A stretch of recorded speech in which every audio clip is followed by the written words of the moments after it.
是很喜欢你。哦，太会了，马老师。还是很喜欢你，像逆风穿越的季节，引力再远都要飞向你的怀里，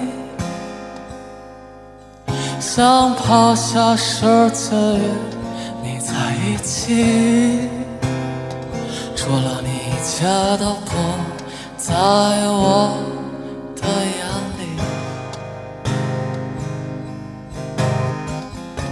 还是很喜欢你。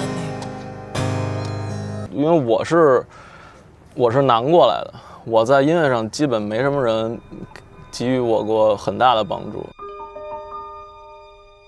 我干过推销员、电话销售，也干过服务员，就是超市的那种售货员。然后我在国企干过，我在广告公司写过文案。我最后一份工作是唱歌。你在什么时候确定你要唱歌的？我是因为在国企辞完职，发现我自己没法活着了，我只能再找一份工作。之前干过那么多工作，然后我给我妈打电话，第一时间我妈说你真想好了吗？我说我想好了，我要做专辑，我不想干了。我妈说你想好就行，反正家里也没什么能帮你的，大概意思就是没钱甭管我要。然后我就出去干了1个多月，我出去演了4个小演出，然后发现我真正做专辑的时候，我没有钱了，没有钱生活了。因为你做4个小演出，可能能够，就是最多能支付你的生活费。其实我那会儿签了公司了，公司可以解决我的做专辑的钱，但是我生活上的钱是没有的。明白。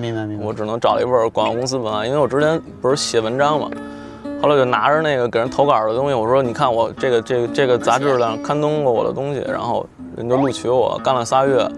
我周一到周五上班，周末去外地演出，然后3个月时间基本没休息。3个月实习到的时候，然后我们领导跟我说你不太适合广告这份行业。我说好啊，正好要做专辑去了，然后我就走了。对。